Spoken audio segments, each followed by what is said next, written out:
Bonjour à tous, je suis Samantha Bailly et je suis ravie de vous retrouver pour une nouvelle vidéo. Passionnés d'écriture, je vous retrouve pour une vidéo particulière puisqu'aujourd'hui j'ai envie de vous parler d'un petit défi que je me suis lancé et que j'ai envie de vous lancer à vous aussi, le défi s'habiller. Le défi que je veux vous lancer, c'est un défi d'écriture qui est vraiment, sachez-le, simple, extrêmement accessible et très motivant. J'ai décidé de faire ce défi s'habiller que je me suis lancé où je me crée des petites sessions d'écriture.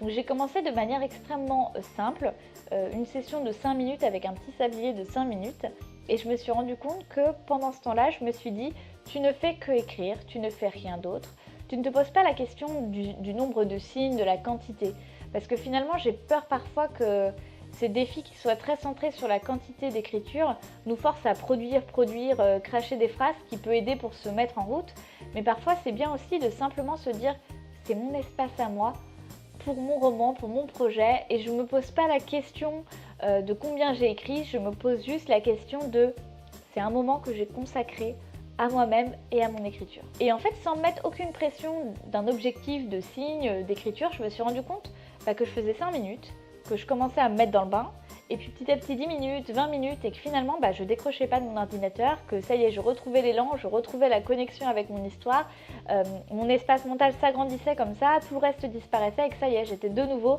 vraiment en phase avec ce que j'écrivais. Ça a tellement bien marché que je me suis dit pourquoi ne pas le partager avec vous et de vous proposer vous aussi de faire ce défi sablier du 20 au 26 février. Je vous propose d'écrire en même temps que moi. Le défi sablier dure une semaine. Je trouve qu'une semaine c'est une très bonne durée pour se mettre le pied à l'étrier et que ce ne soit pas non plus trop envahissant. Les sessions sont extrêmement courtes, vous allez faire une session par jour et la durée de temps par session va augmenter de façon extrêmement douce et progressive chaque jour.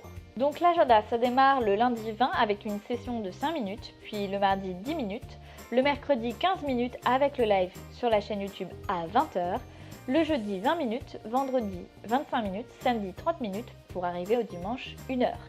Donc ce temps-là, vous le trouvez quand vous voulez dans votre journée. Il n'y a pas d'impératif, c'est vous qui pouvez moduler à votre façon. Ce qu'il faut, c'est que au moment d'aller vous coucher, vous ayez réussi à faire votre petite session d'écriture.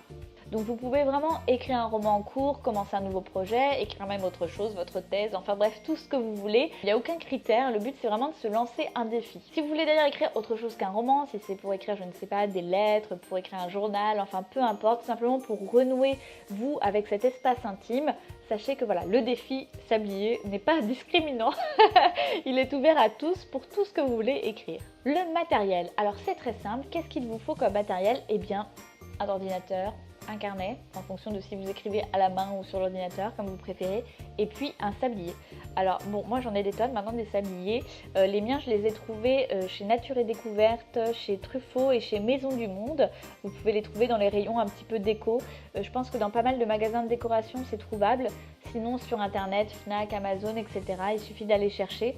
Ça coûte pas très cher, vous pouvez choisir la durée que vous voulez, ça peut être des petits sabliers de 5 minutes comme c'est le cas pour celui-ci. Ce qui est pratique avec un 5 minutes, c'est que ça vous permet de faire des sessions très courtes pour commencer et puis si vous voulez que ça dure plus longtemps, vous le retournez tout simplement. Le sablier, j'adore cet objet, ce rapport au temps, le fait qu'on se mette à écrire et qu'on puisse regarder le temps vraiment physiquement s'écouler ou ne serait-ce que retourner le sablier, je trouve que c'est un acte vraiment fort qui dit quelque chose, qui est là, on n'est pas juste à regarder l'heure, on dit voilà, ça y est, là, ça commence, je le retourne. Et j'ai une vision extrêmement finalement physique du temps. Si certains ont envie de faire ce défi juste avec un minuteur, juste en regardant l'heure autrement, libre à vous bien sûr. Mais je trouve quand même personnellement que le sablier a un charme tout particulier. Vous avez compris que j'aimais bien les sabliers maintenant. Le but avec ce défi sablier, c'est d'écrire ensemble. Moi, ça me permet pour la première fois de sortir un peu de ma grotte et puis d'écrire en même temps que vous, ce que je trouve génial. Donc je vais essayer de faire des petits lives sur mon compte Instagram par exemple pour vous montrer un petit peu plus en direct. En plus du gros live qu'il y aura sur la chaîne du YouTube du coup le mercredi. Et n'hésitez surtout pas à communiquer entre vous dans les commentaires, à discuter de votre progression, de où vous en êtes, de vos difficultés, de vos réussites. C'est vraiment à ça que ça sert, à partager.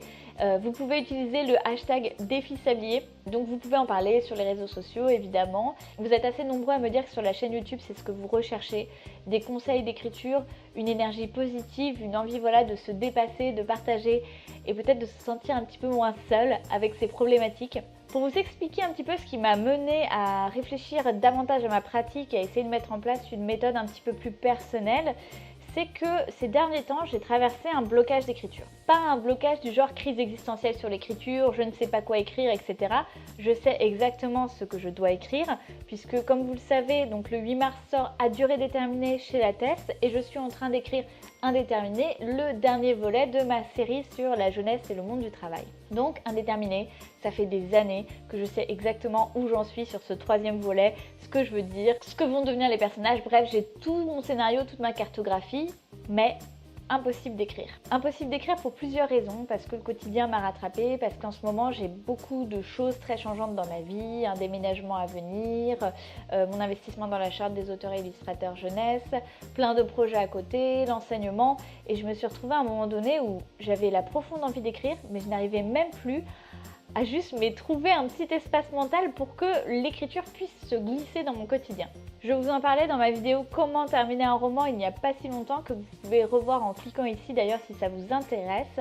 Mais j'essaye de mettre en place un certain nombre de stratégies dans mon quotidien pour ne jamais perdre le fil de l'écriture et de mes projets. Je me suis dit c'est pas possible, je peux pas donner des conseils d'écriture alors que moi-même je suis bloquée, ça n'a aucun sens.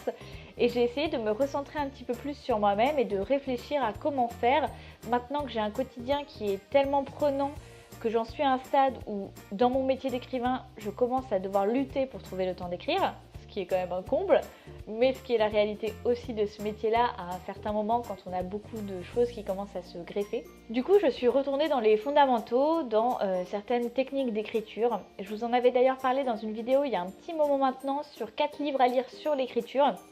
Pareil que vous pouvez revoir en cliquant ici. Où voilà, je suis retournée auprès de Murakami, d'Elizabeth Gilbert et d'ouvrages comme ça qui m'avaient beaucoup inspirée, comme Par magie ou comme Autoportrait de l'auteur en coureur de fond. Et finalement, c'est dans ces livres que j'ai commencé à puiser de l'inspiration pour arriver à surmonter mon blocage. Comme je vous l'avais déjà dit, ma vision de l'écriture rejoint beaucoup celle de Murakami, c'est-à-dire que écrire, c'est proche d'un sport, c'est proche du fait par exemple de courir. C'est-à-dire que ça demande exigence, que ça demande régularité, que ça demande rythme et que ça demande aussi progression. Dans des défis comme le NaNoWriMo, vous devez tous connaître ce défi d'écriture qui consiste à écrire 50 000 signes en un mois. Voilà, je me retrouve pas du tout en fait dans le nano, c'est-à-dire que j'ai beaucoup d'estime, de respect et d'admiration pour ces personnes qui arrivent comme ça à écrire un roman en un seul mois, mais par rapport à ma propre façon d'écrire, sachant que quand même, je pense que vous avez conscience maintenant que je suis quelqu'un qui écrit vite et beaucoup. Néanmoins, je trouve ça trop violent. C'est-à-dire que ma vision de l'écriture, comme elle est proche du sport, c'est une vision qui est progressive. C'est-à-dire que si écrire un roman, c'est comme faire un marathon, je pense qu'on a besoin d'échauffement, qu'on a besoin de petites sessions qui petit à petit deviennent de plus en plus exigeantes et de plus en plus importantes et où l'effort demandé peut être en effet vraiment fort. Là, dans le nano, j'ai l'impression que ce serait pour moi comme partir dans un marathon sans avoir fait d'échauffement et que je me retrouverais avec une foulure ou je sais pas, un accident, une blessure, ou alors que j'aurais abandonné en cours de route et que je serais extrêmement découragée. Donc ces méthodes-là, en tout cas, elles ne me conviennent pas à moi. Ça ne veut pas dire qu'elles ne sont pas de bonnes méthodes. Je pense que beaucoup de gens trouvent vraiment leur compte dans le NaNoWriMo et dans des défis comme ça assez extrêmes d'écriture. Mais dans mon cas, je trouve ça vraiment trop violent en fait.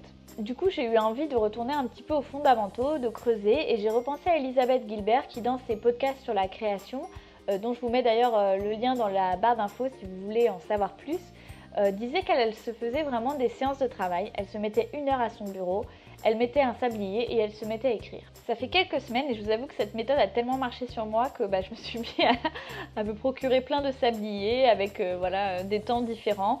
Et vraiment maintenant ça rythme mon quotidien et j'ai l'impression d'avoir trouvé une façon extrêmement douce, extrêmement simple de m'accorder du temps un petit peu chaque jour pour écrire. Et c'est fou de se rendre compte à quel point ça tient pas à grand chose finalement, mais ça demande du rythme, de la régularité. Moi je vous avoue que je suis très contente et très excitée de partager ça avec vous. J'espère que ça va vous plaire. Préparez-vous, trouvez votre sablier, rendez-vous dès lundi prochain pour démarrer ce petit défi. Puis je vous dis à très bientôt pour une nouvelle vidéo.